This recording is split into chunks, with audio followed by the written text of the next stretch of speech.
welcome to another episode of Scott Reads Comics. I've got a really exciting one today, one that's really personally hits me right in my fandom. Godzilla, King of the Monsters, issues 6 through 8. These are incredible issues written by Doug Moench with art by Herb Trimpe and in some cases inker Fred Kita, published in 1977 by Marvel Comics.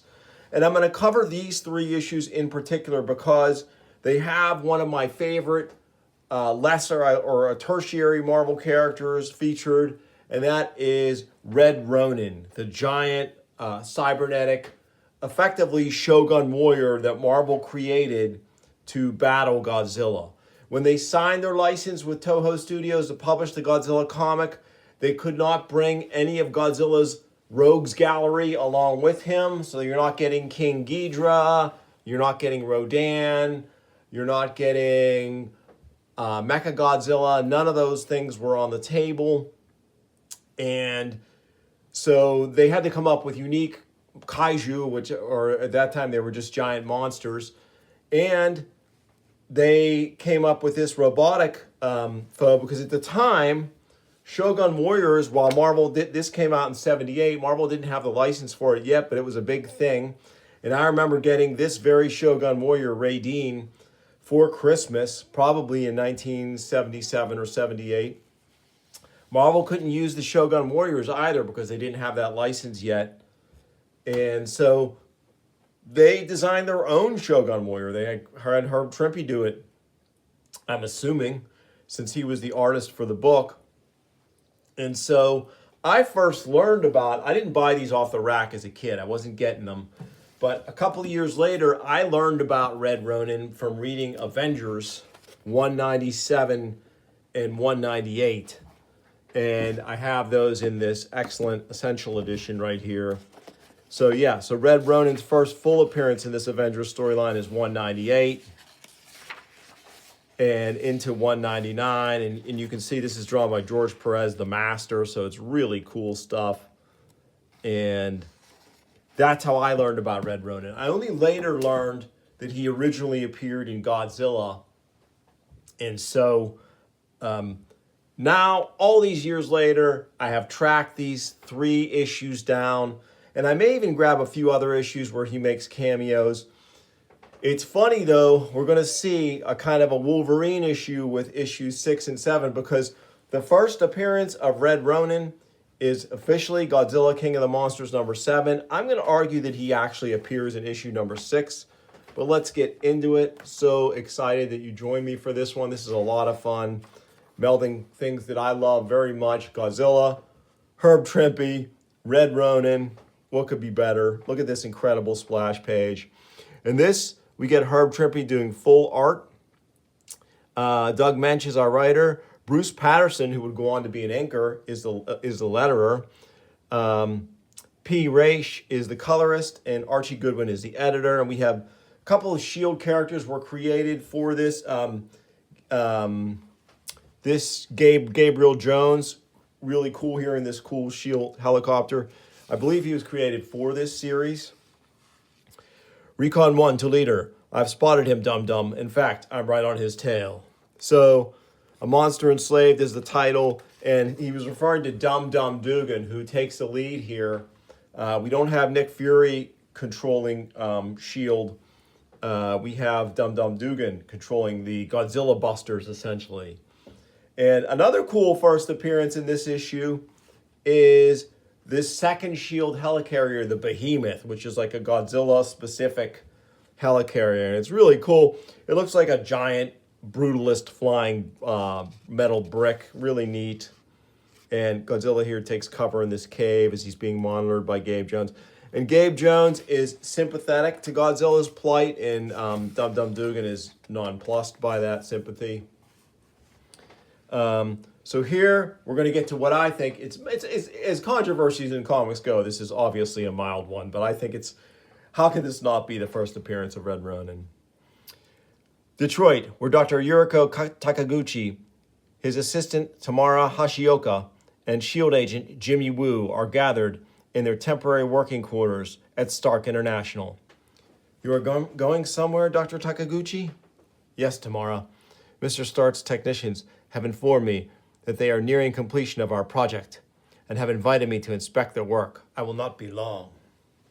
So here, Jimmy Woo's trying to put the moves on Tamara Hashioka, but she gives him the stiff arm. But more importantly, look at this almost full page panel, 3/4 page, we'll call it. Awesome drawings of Red Ronin. So we get to see almost really the full figure of Red Ronin. Main control area with a combination for prime operator, so the driver will sit in the head. Solar blade stores sun energy. Tremendous heat level allows it to cut through anything. Magnetic defense field generator supplies power for shields located at vital areas around the body. Main power unit. So this is totally awesome. Elliot R. Brown, I'm sure a young Elliot R. Brown was taking notes on this. He's the guy who does all those great cutaway drawings and stuff for the Handbook of the Marvel Universe. Yeah, so they know that it's 5J3RX, but they say it's temporary code name only. Will respond only to name given it at time of activation. So note that's cool. Always love this ad. I want to say that's Marie Sever, but who knows? Yeah, so here Jimmy Woo tries to put the moves on Tamara. And very important, here we see Red Ronin again, his shadow. This is the bay where he's being stored. This is in Detroit. The action with Godzilla is occurring on the West Coast as this 3-part story takes place. This is Rob, a young Rob. He is Tamara's son. Young Rob has been lurking on a catwalk all morning. So we'll get back to that. Meanwhile, we switch back to the continued monitoring of Godzilla, and there's about to be some heavy action as Godzilla emerges from the cave. Really cool. I do love Trimpe's depiction of Godzilla. And Doug Mensch, never at a loss for words, was great on these titles. He staggers to a sense, stumbles through the dense miasma of swirling gas, tasting it as fire without flames. Soon he will reply with a fire of his own, one with flames. So they're trying to gas Godzilla to knock him out.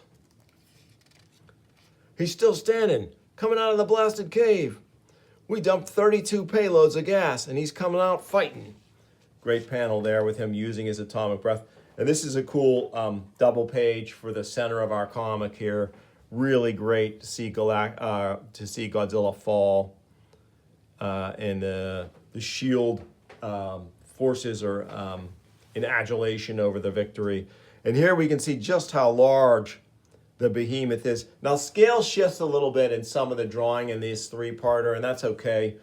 But you can see here this behemoth is big enough to actually house an unconscious Godzilla and take him back to base for incarceration.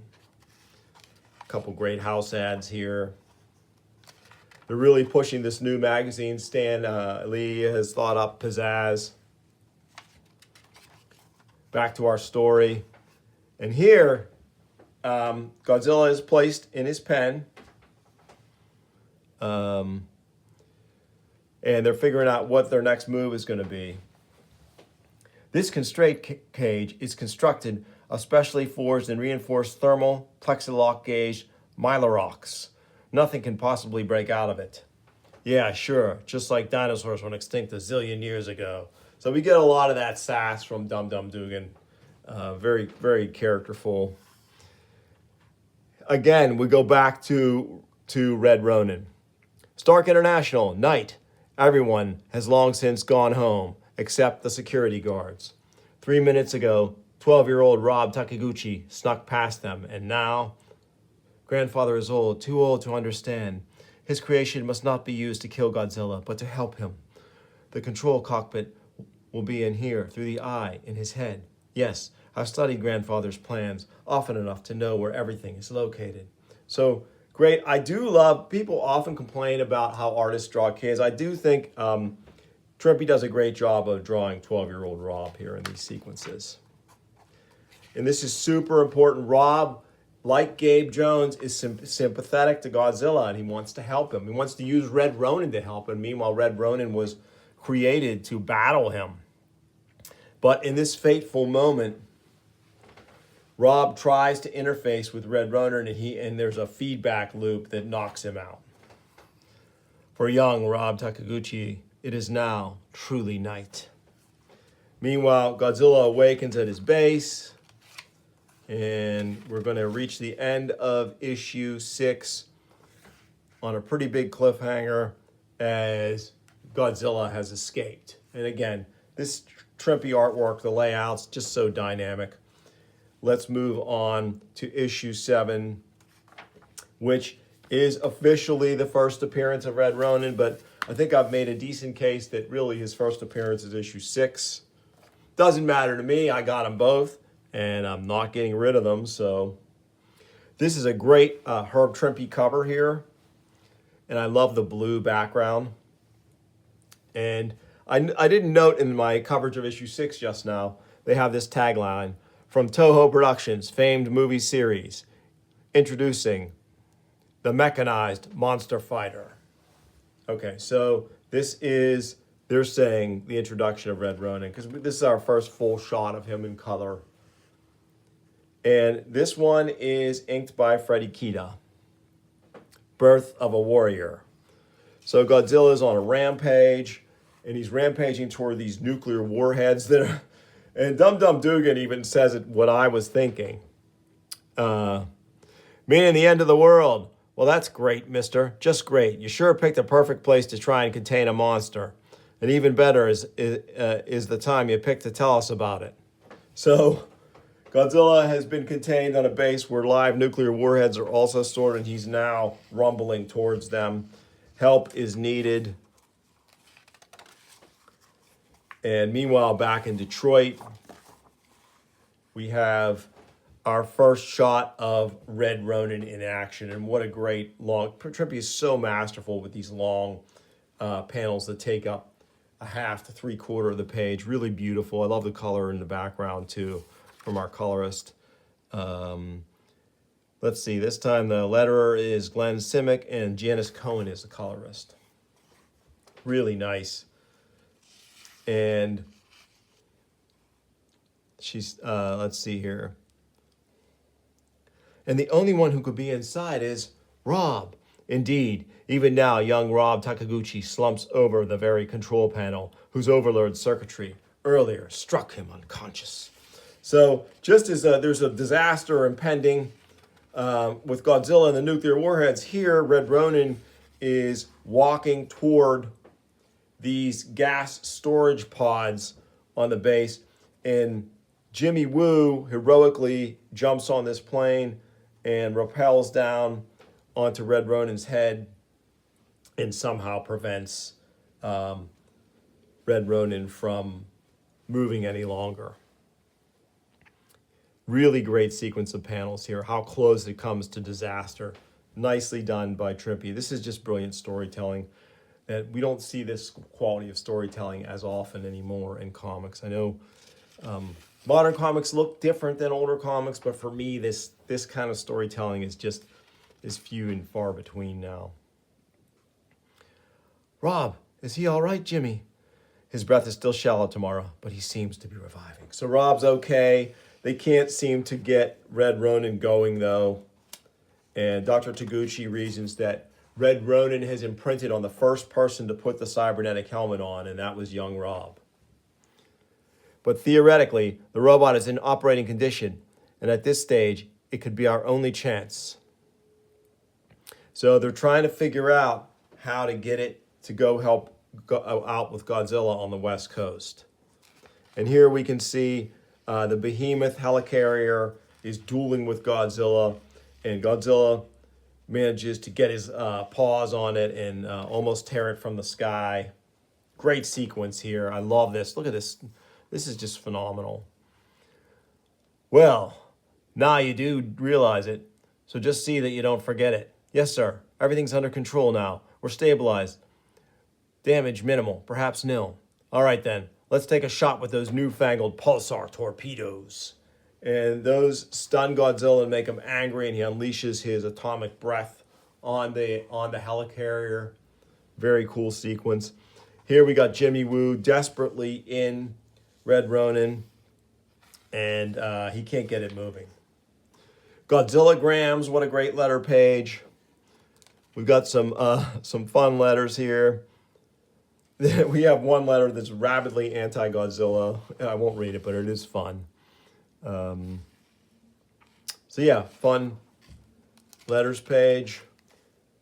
And we can see here that Rob is at it again. He has recovered, and he's going to try to once again revive Red Ronin, not to battle Godzilla, but to help him.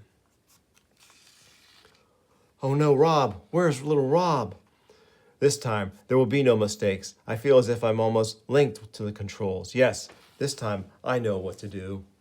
I will go to the American base in California, and I will stop Godzilla before the Americans kill him. Under the thunderous sound of destruction, there comes a softer sound. It is Tamara Hashioka sobbing.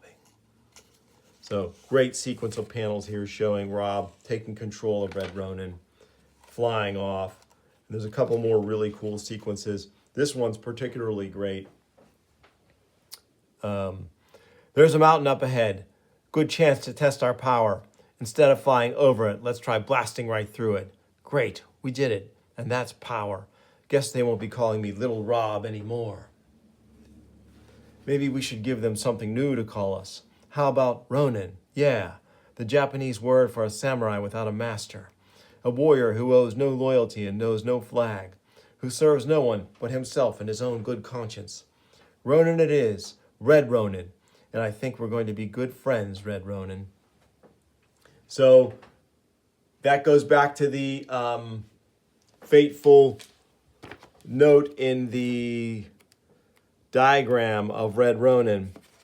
Temporary code name only will respond only to the name given it at time of activation. So there's a little more to Red Ronin than just the fact that he's a robot. The cybernetic machinery that powers him almost feels sentient in certain aspects of the story.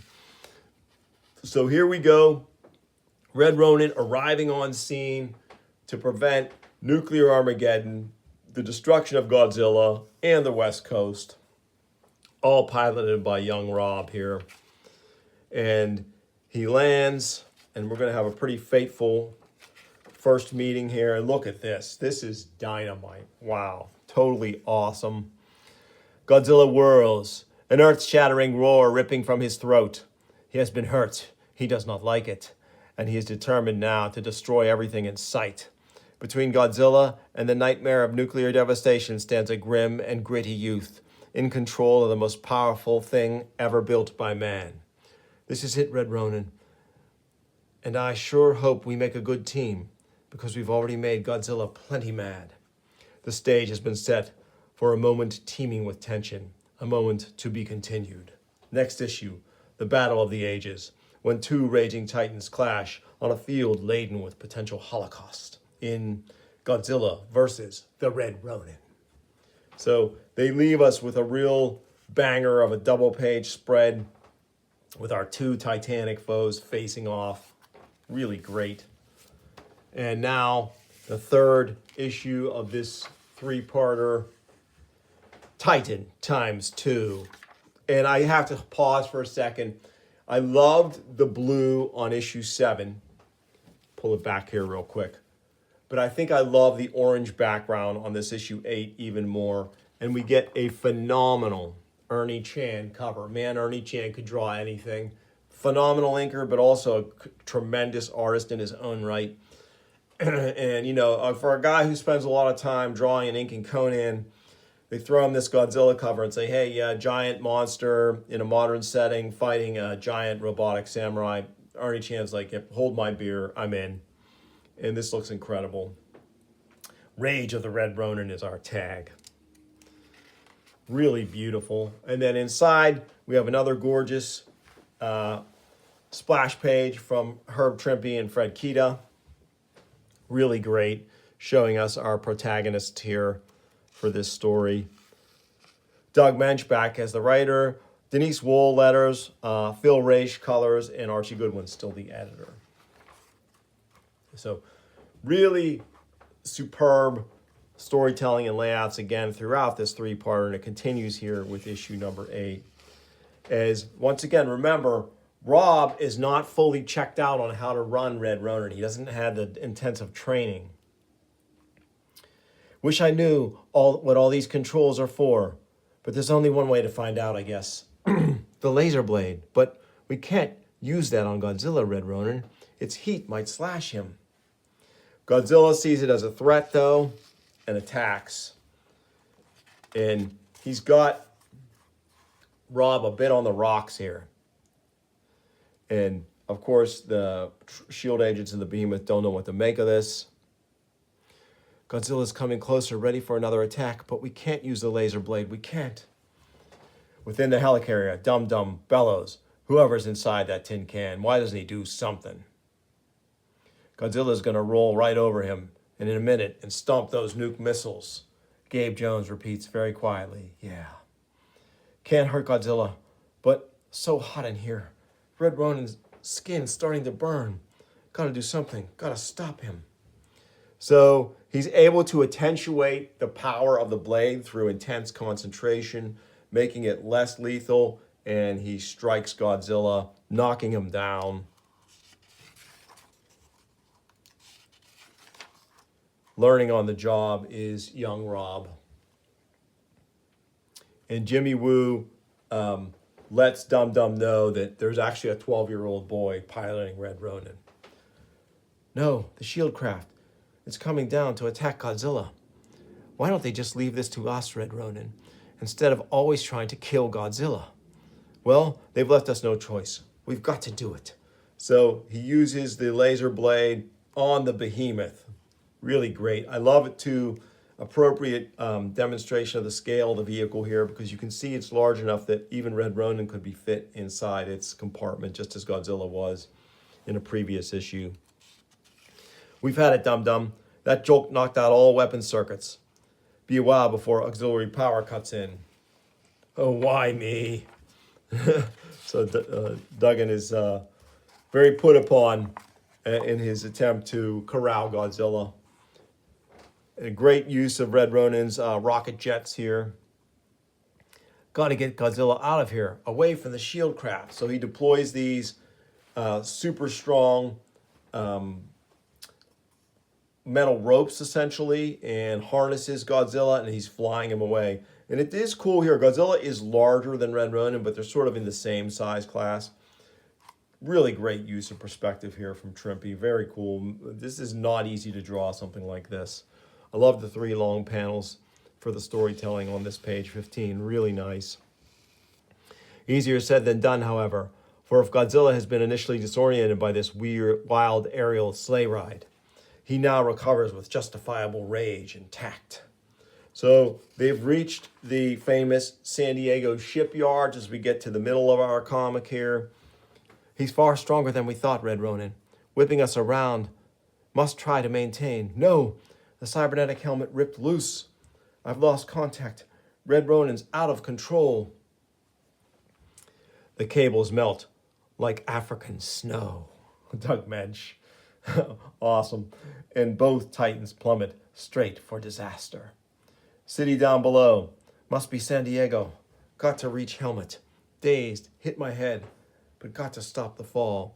Hope Godzilla can survive on his own. So Godzilla hits the water, and Rob regains control of Red Ronin just in time to avert disaster, falling on these ships and other buildings in the port and making a decent landing here. And wow, look at this as he re-engages Godzilla amidst the ships. There is scarcely time to gasp.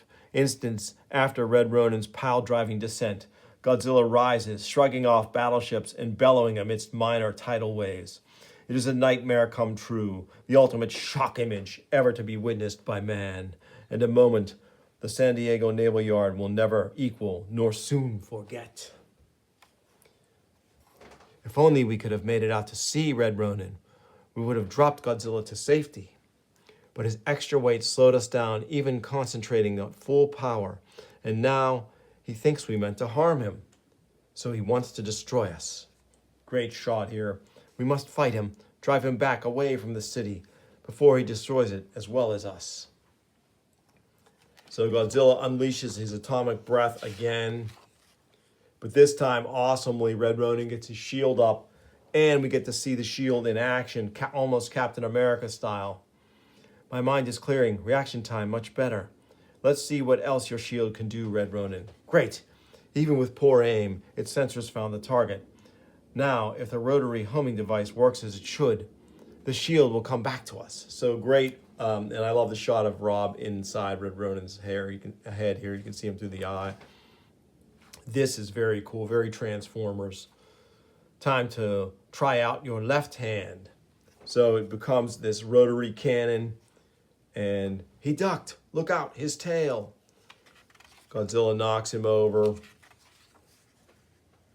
And once again, Rob chooses to target the behemoth, and that action neutralizes the behemoth's remaining weapons without damaging it any further, and causes Godzilla to momentarily pause and actually acknowledge Red Ronin's direction. Inside the enormous metal juggernaut called Red Ronin, little Rob Taguchi concentrates on his left arm, imagining the sensation of pointing toward the city of San Diego, toward the open countryside inland. Let's hope he understands, Red Ronin. For a moment, Godzilla hesitates, uncertain. And then, what? He saved the stinking lizard, and now he's letting it go free? Wait till I get my hands on that blasted snot-nosed little punk. The monster leaves. We did it, Red Ronin. We did it. And Godzilla understood. He knows we're his friends. Perhaps, but only time will tell. Next issue, a Leviathan in Las Vegas. So I probably need to get a hold of issue 9 because I'm pretty sure there's going to be a Red Ronin cameo in there.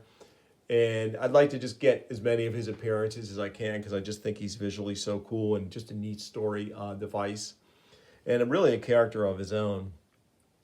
Very cool. What a great 3-parter debuting Red Ronin in the pages of Godzilla. Classic Herb Trimpe artwork. After leaving the Hulk, he did a series of licensed titles, including Godzilla, Shogun Warriors. He then did a stint on Defenders, which was pretty great as well. So Herb could draw anything, and he proved it again on this title. Just a pleasure to read and share. I hope you enjoyed it. If you did, please like and subscribe. Tell your friends. I'll bring you more soon on Scott Reads Comics. Thanks for watching.